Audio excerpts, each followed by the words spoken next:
Alrighty then, back once again for another reaction. This time it's RWBY Volume 7, Chapter 13, The Enemy of Trust. Who will you become when your greatest fears are realized? This, to me, says Salem is appearing. That's all I'm going to say on that. Okay, now. Oh boy, this is the finale of Volume 7, which I am a year late for, because Volume 8 is literally, like, already underway, so hooray. So this is old news for a lot of people, but it's still new news for me. I think pretty much everything that I had been spoiled on has passed us by. Although there's one major thing left, and it's a lot happens in this volume, doesn't it? There are two things left that I know about, and they obviously happen in this, and I'm going to tell you when we reach them. But I'm, as always, excited as to how we're going to get there.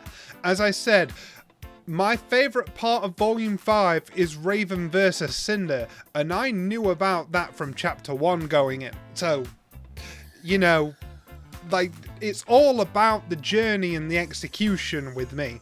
You don't have to worry about my feelings towards something being ruined because I know about it beforehand. Like, I knew about the Renora kiss, and that still blew me away with the execution. I thought it fit really well, and I actually got all the heart flutters and everything, the same that I would if I'd have watched it blind. So, you know, for these kinds of things, these are two major things. This is a finale. Something major is going to happen. It's not a spoiler for me to say something major is going to happen. It's a finale. But I will say that there are two major things that happened that I already know about. And they should be pretty obvious to people who haven't actually seen this yet, but for the people watching blind along with me, I've been very good. I've been very good at not mentioning anything until it happens, and that is going to continue right until the very end. I saw in the comment section, because I'm watching these on the Rooster Teeth website first, I noticed in the comment section of Chapter 12 a really good point about Clover's death. It was explained very well that probably the reason that all happened was because Clover's aura broke. And as we know, you can't use your semblance when your aura's gone. And because Clover's aura's broke, that meant his good luck was no longer countering Crow's bad luck. So you see where that was going. Crow's bad luck, as he said, it's hard on enemies and friends. Clover ended up getting killed, and it's probably because of Crow's bad luck, like in some way influencing the fact that Tyrion picked his weapon up. And you know, I completely agree with that Clover, his semblance wasn't running. He couldn't counteract that bad luck.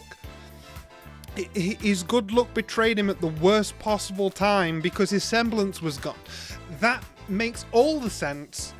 And I like how I just seem to be, I like how I don't seem to be alone in sort of blaming Robin for the fight happening. Like, be like, well, it was literally being said about how let's just go back and talk about things. And if talking wouldn't have worked when they got inside, then fire your arrow. Like, you could at least wait until that conversation. But I guess Robin didn't realise that Team RWBY and the Aesops were about to throw down. For all she knew, they were already apprehended and captured. Like, so she probably thought they'd just be going back to a room full of Aesops that would just arrest them instantly, with, you know, no chance to fight back. So her only chance to fight back was right then and there in the ship. I knew she wasn't the one being arrested, but the fact that she, like Team RWBY, was trying to stop Ironwood and the Aesop's enforcing the Atlas plan. Like, so Robin was understandable in that situation, but at the same time, it's like, Crow almost pushed for diplomacy, and because the two were friends, I think it would have worked. Like, hey, I'll come along quietly. Let's just keep going to Atlas, and we'll talk it out. That was very reasonable of Crow, and obviously he didn't want to fight him. But then Tyrion had to complicate things as well. Like, it was just a massive clusterfuck. But I like how someone also put into greater context for me what Team RWBY actually did that helped them beat the Aesops.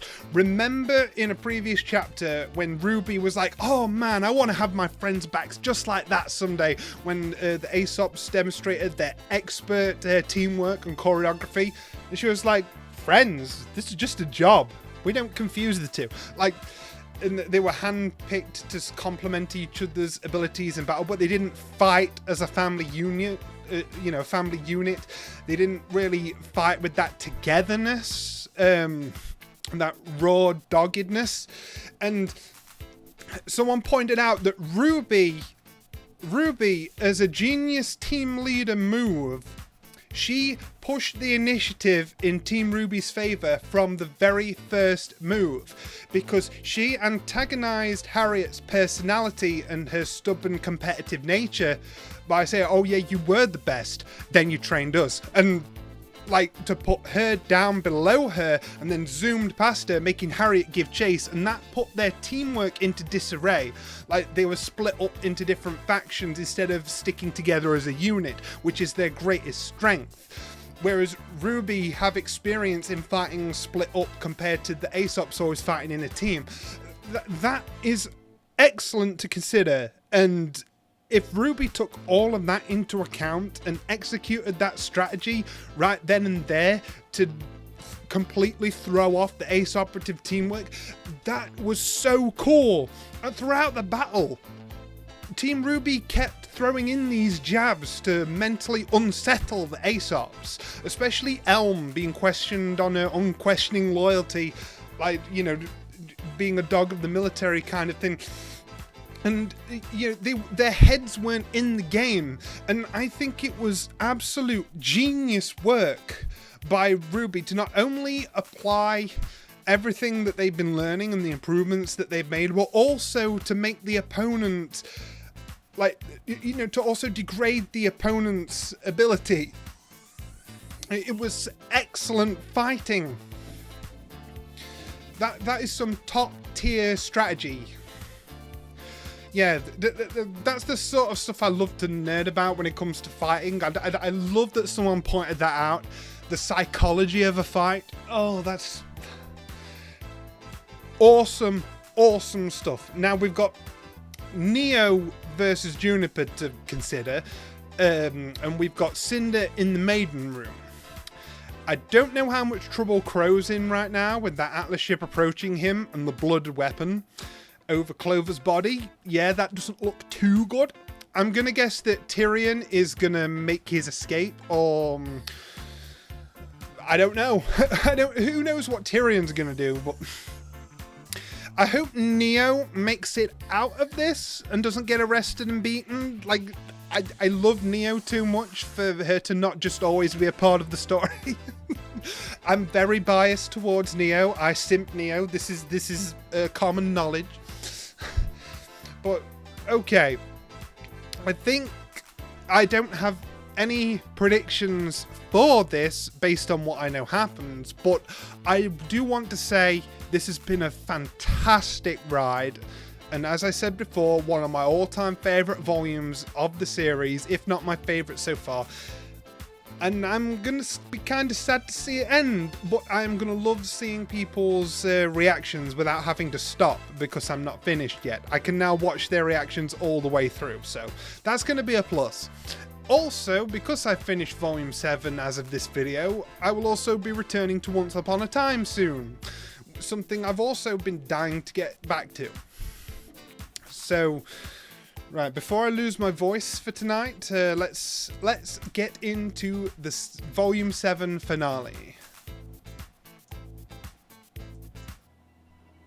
give up. We've got you outnumbered. That doesn't matter to this girl. She's very good. All right, then. This is another fight I was looking forward to.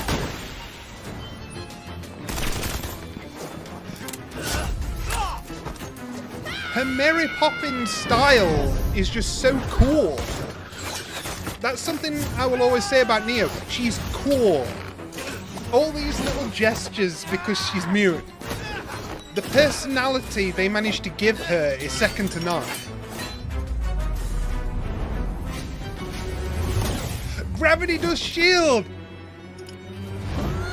Nice to see him using it as like a shield hero block. What? Oh, that's what she used in her debut. She used the shattering glass illusion when she fled. We gotta move. Oh, poor Oscar.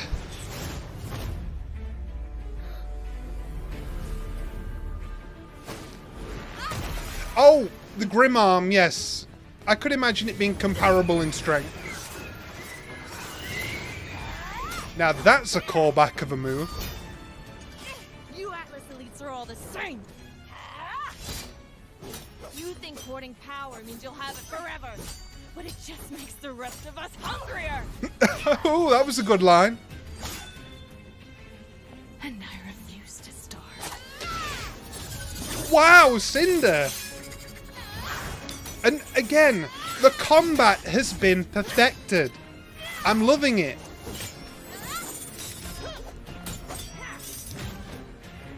It's the right amount of martial arts flipping around and Star Wars like fighting, but also the dynamic angles and fluid motions. They're really hitting the balance here. This is awesome. I have come too far to be stopped by some toy. Did you forget this was a 2-on-1?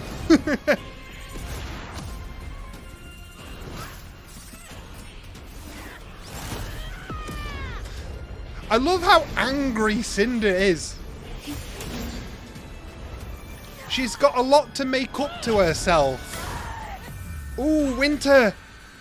After losing to Raven, ever since then she's had a lot to make up to herself. Good job, Penny. My life doesn't matter. Yes, it does. Agree. Hurry! We gotta lose him! Oh, someone carry him. It'd be quicker.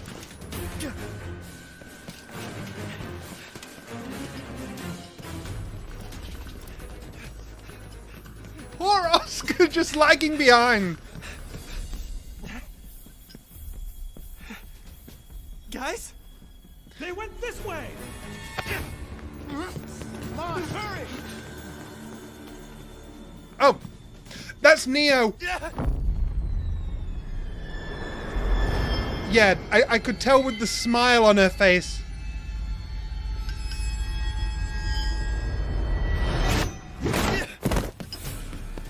No! Oscar!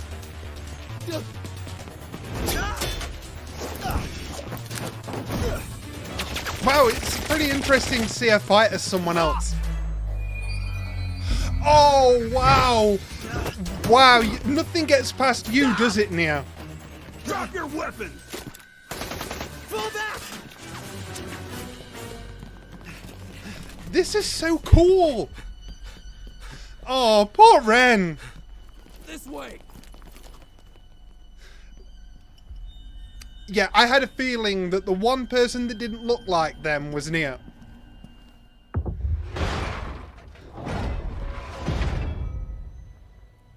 You had your time in the sun. But now I'm afraid your time is up. Yes. I've been waiting here. For some time, I think. What was I waiting for? Me.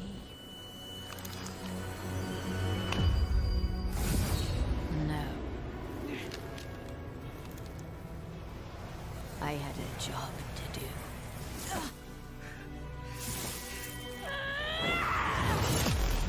she still has great control of her powers, of course. An aged maiden is an experienced maiden.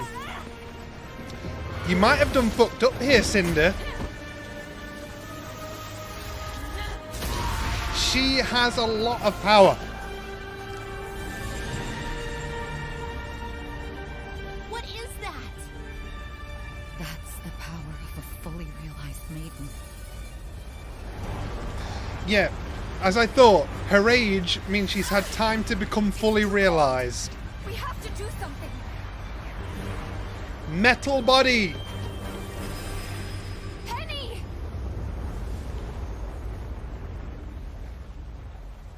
I'm sorry. Don't be. It's our fault We for weren't not ready for the realizing you were announcement. lagging behind. That's not true. Then why aren't we holding the relic? Now Salem has the lamp, Ironwood has the staff, and we have nothing! Ren, that's enough. Hello? Anybody there? Can you hear me? Our scrolls? Doctor! Finest mind in Atlas! Ah, you undid the lock. What are you doing?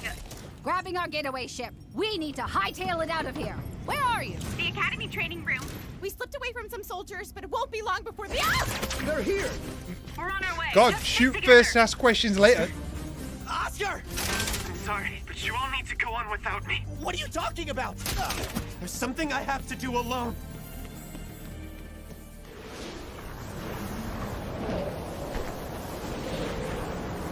I think I know what that is.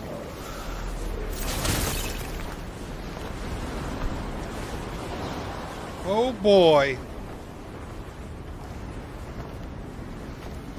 Ang, calm down, please.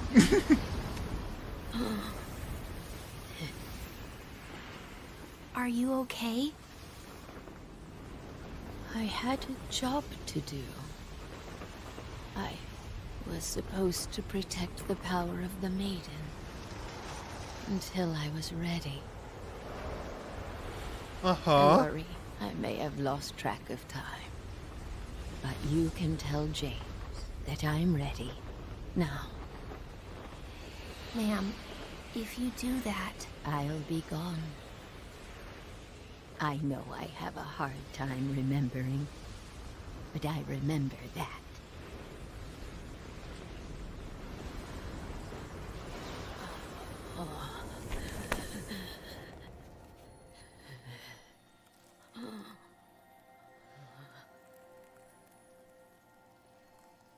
What's your name?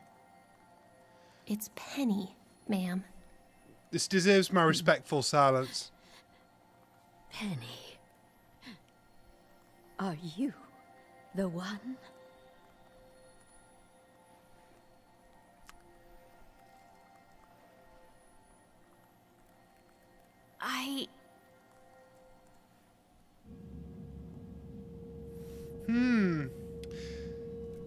It's an interesting moral crossroad for Winter, Penny. Thank you. I know that must have been difficult. I'm so sorry.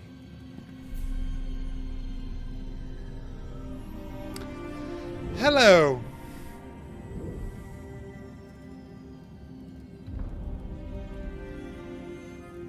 And whom do I have the pleasure of speaking with? Still just me. It was smart of you not to bring the lamp down here. I wouldn't trust me either right now. Trust is what I'm hoping to fix. I know we can still figure this out. All of it. Together. Please. Do you intend to fight me? No. That's exactly what she wants.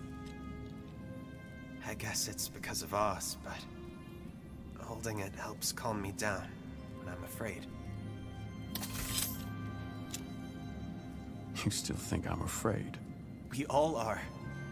It's what we do in our fear that reveals— That's easy for you to say! You can label me whatever you'd like. But the fact of the matter is, I was right! The minute I softened, let my guard down, that's when Salem had her opening. If you abandon Mantle, You abandon our best chance of reuniting the world. You abandon Remnant, leaving millions to fend for themselves so a few can survive. What kind All excellent philosophical points that won't matter if Salem wins. Listen to me. No, That's the you nuance listen. of the conflict. I'm done. And I do Letting like others' it. inability to see the big picture get in the way of doing what's right. Robin, the council, this kingdom, even you. And you're as dangerous as she is, James. James, it's what my friends call me. To you, it's General.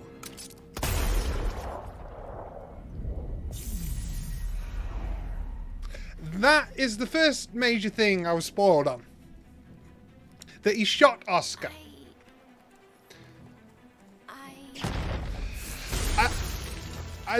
I think that was what did it though, when he said that.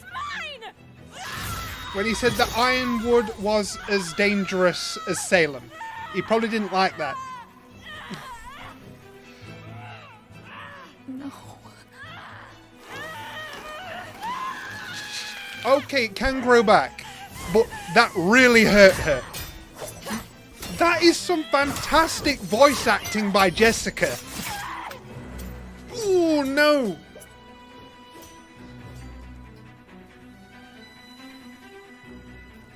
Great voice acting.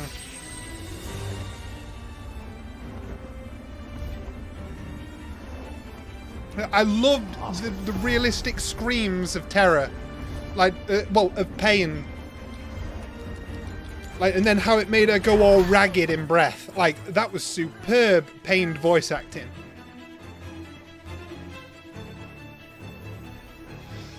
And it's interesting that this seems to imply that the Maiden can choose to give up the power, but then they die. She seemed to be able to choose, I'm going to die right now to pass this over. That's very interesting.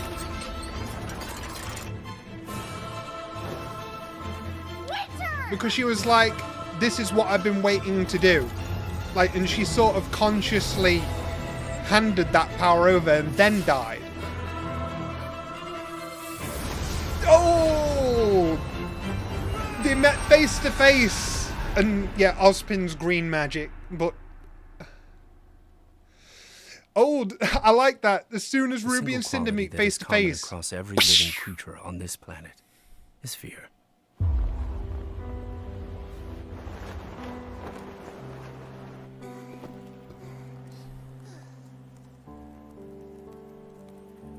Winter! Is she fled? Or did you destroy Cinder? What did you do? It's funny then that as common as fear is, we so easily underestimate its power.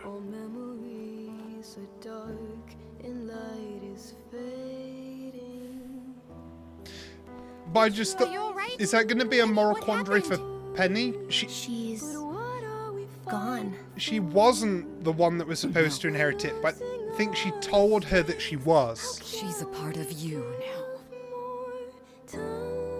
Fear of growing close to someone. The subsequent fear of loss.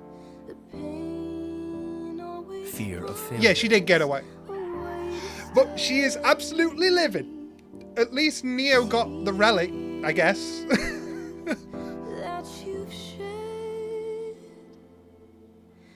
Where's Oscar? And the relic? And as more people depend on you, those fears can take on greater power.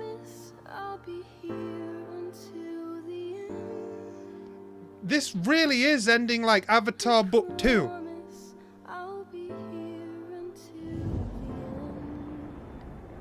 But fear itself isn't worthy of concern. Because we've not solved the fact that Salem's forces are on their way. It is who we become while in its clutches. This feels like suggest you an all overall surrender. loss. And comply with the General's orders. We can't do that.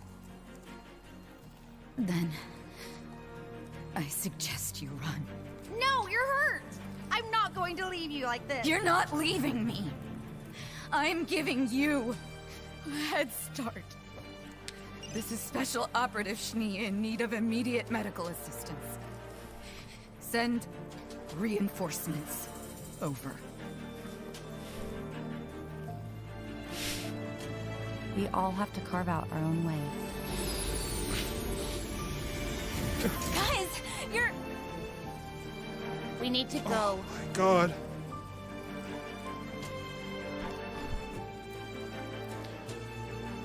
That's another reason that this volume is my favorite. Proud of that person. Oh, fuck. Will you forgive them? Oh my Will god. you understand why they felt the need to do the things they did? The things this volume has done for Winter. Oh my gosh, all of this happening. Will you even recognize them? Or will the person staring back at you be the very thing you should have feared from the start? I suppose we all find out, sooner or later. Yeah, your master's coming. Oh my. Oh gosh, that really got to me, the thing with Winter. That power. These memories. You're back, aren't you? You saved me. Actually, you saved us. Oscar, Stop. All I want to know is how we save Atlas next.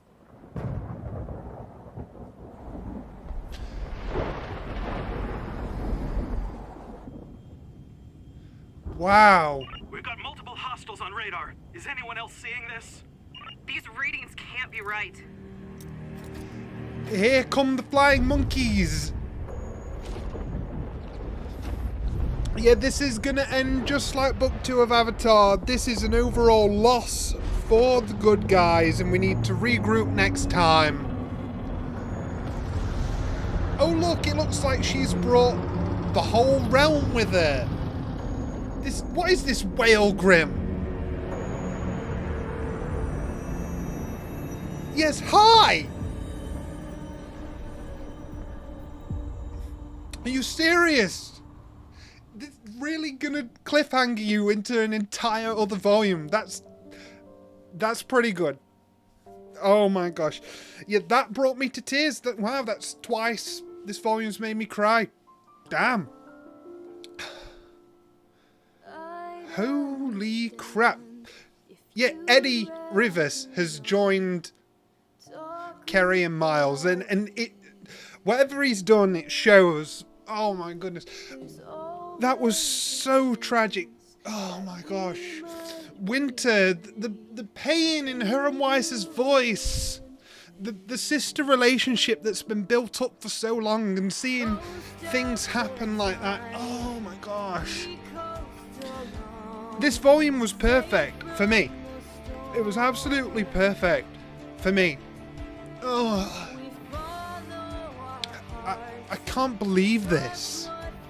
I did not expect things to go this well. Now, I am going to skip through these credits to get to the after credits scene.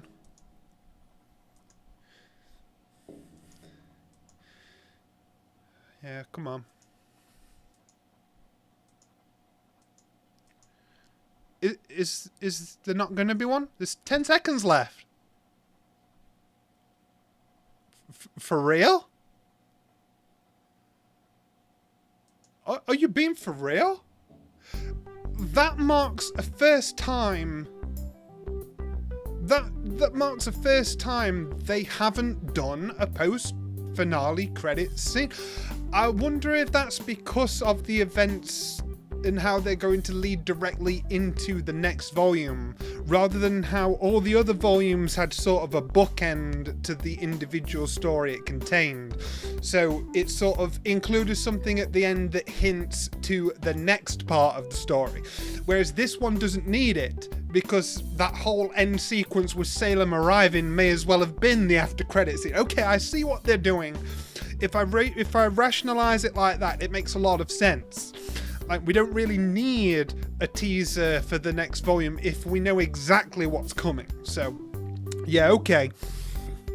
Oh, man.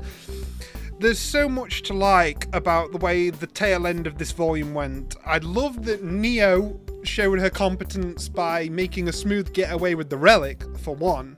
I like how Ironwood has gone so far off the deep end now into his madness that we finally get to see the very worst part of it, that he went into such a PTSD-induced rage that being compared to Salem pushed him over the edge. Like, you don't get to call me James, only my friends can, and shot him off the edge. Like, damn, okay, that might have been a step too far. Okay, that I admit that, but I do like how throughout this volume, though, there have been arguments made for either side over, well, we have to do this because blur, or we have to do this because blur. Like there hasn't been one side always right and the other side has to shut up.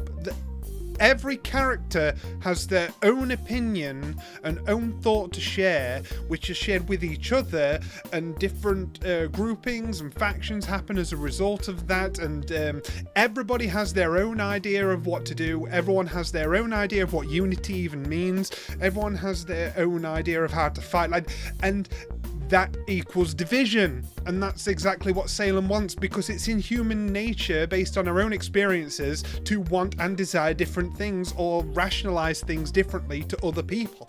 It's why true world peace can actually never be a thing, because people are too different. As much as we like to hold hands and sing Kumbaya and say everyone's equal, like, not all people are, like, not all people grow to be equal.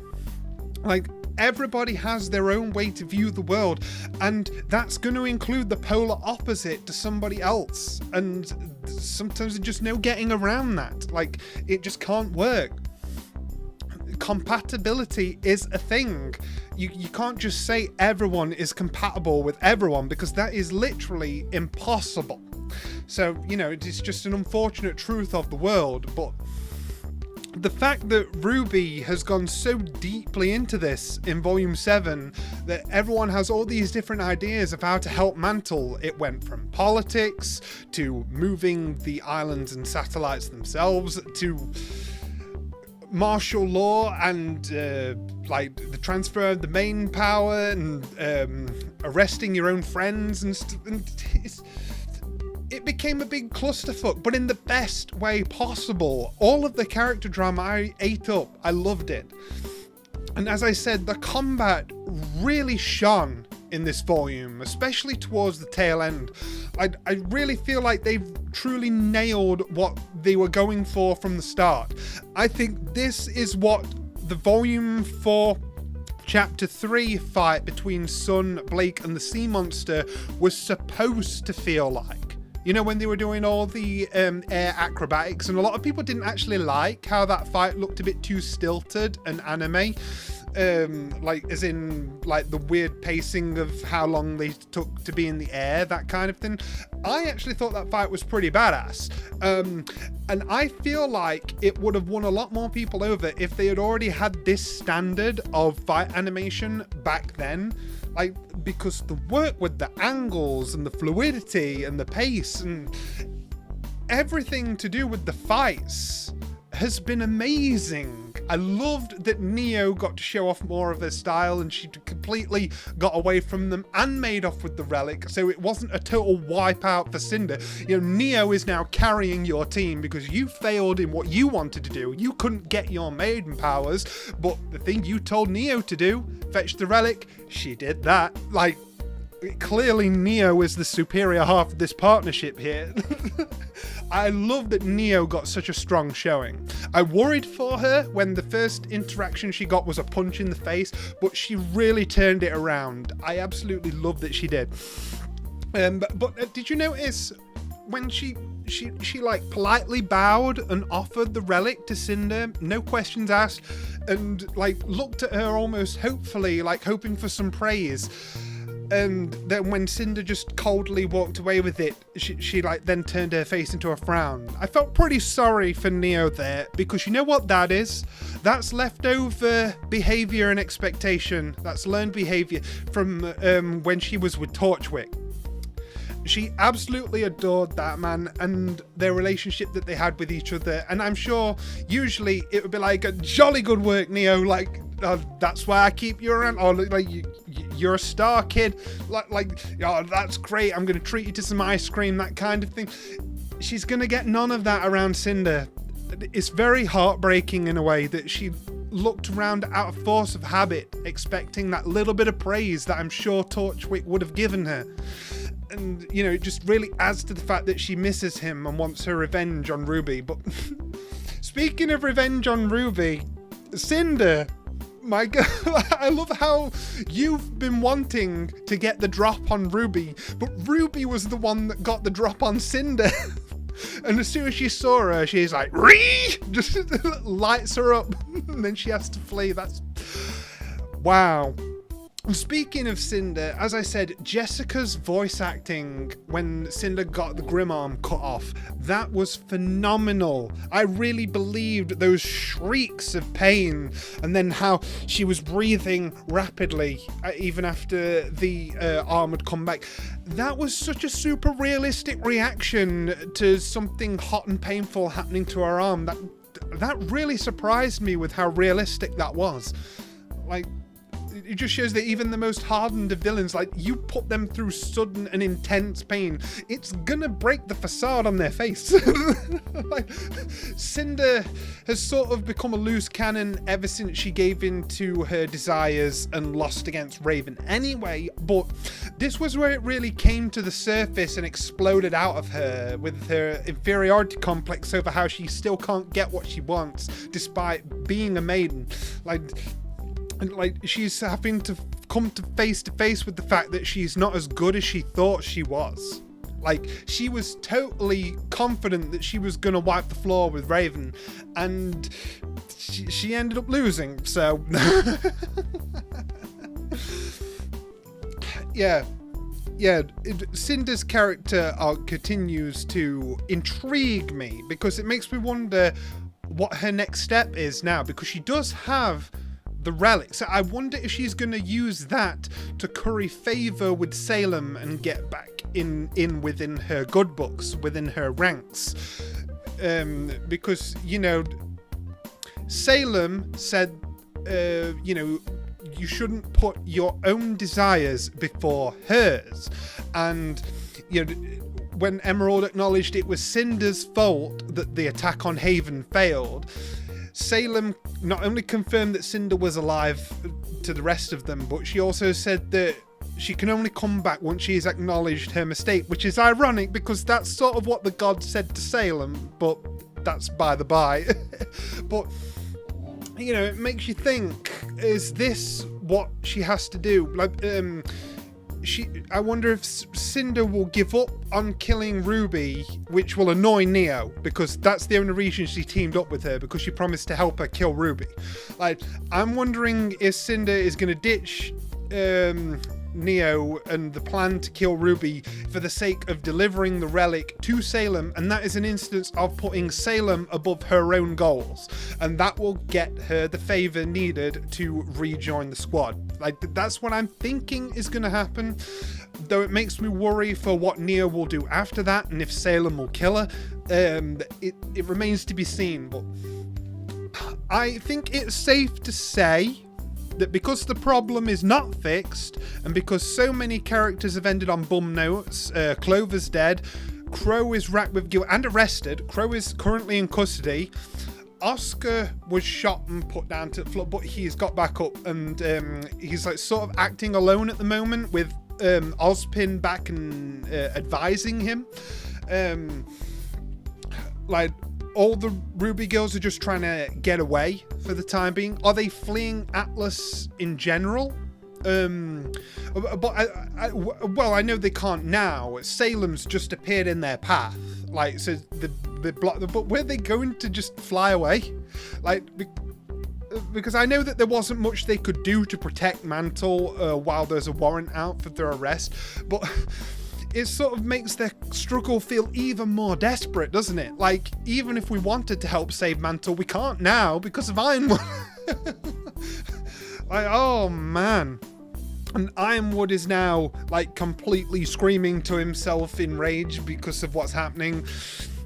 And like, Juniper are demoralized because they got completely humiliated by Neo, and they lost Oscar, so that would be on their minds. Ren was kind of broken by Nora being used against him, and it made him shout at her. That was a bit uncomfortable. So I think, especially with how doomsday it is that Salem has approached the scene and the way that she has, like, you know, hi, I brought the end times with me, you're all gonna die. And the heartbreaking departure between Weiss and Winter that actually made me cry. I have to think that this is a book 2 Avatar style ending where things have ended on a pretty bum note for the good guys, which means that we'll have to spend volume 8 turning this around. If we even do. Like, RWBY, while it has some hopeful undertones, is a pretty dark show post volume 3, so who knows if we're just going to continue along this path. Like, Ironwood's already told the general population of Atlas and Mantle about Salem, so maybe this marks the next phase of things where she's just going full tyrant and appearing out in the open, and things are about to change for the worse all over. Like, and this is entering a new era of RWBY. Like, I have no idea. People who have just started watching Volume 8 will have a much better idea of what's going on. But right now, I can only wildly speculate. And since I know absolutely nothing going forward, it makes me even more excited. Yeah. Wow. Well, without a post-credit scene to discuss, I don't have anything else to actually say. This was just a stellar volume. I didn't think volume 6 was going to be topped as my favorite, but I gotta say, based on the overall package of content and the story that it told within itself and the characterization I got to see and the characters involved, such as Winter, Penny, Neo and stuff, getting all this I know Neo had some interaction in volume 6, but the fact that she was also in this, the fights being up to the standard that they are now, the perfected animation, like they've really finally nailed the overall style, and it's absolutely perfect blend of 2D and 3D now. I honestly think this is going to be my favorite volume for a long time, unless volume 8 somehow keeps upping things. I truly feel that if this is going to be like an Eddie era of the show, you know, this Eddie Rivas, whoever he is, like, it might become the golden era of RWBY. Like, I know that there are people who will only ever consider Monty's RWBY the golden era of RWBY, but I've moved along with this show as it's gone, and I've only been loving the directions that it takes. So you're barking up the wrong tree if you come to me with that kind of talk. Like, as far as I'm concerned, this is the best content that RWBY has ever put out. Like, everything that I look for. I'm a writer, by the way. I may not ever publish anything because of procrastination, but I think of myself as a writer. I've been impressed throughout this volume. I've been so impressed. From the nuances to the motivations to everyone having their own opinions and not just parroting the main characters. All the action pieces, the way things have been paced. This has been excellent. This volume is an excellent volume, and I cannot wait to dive into volume 8. But sadly, that is going to have to wait for a little bit as I record more Once Upon a Time, Demon Slayer, and possibly Young Justice. But until the time that I can, I shall see you guys next time.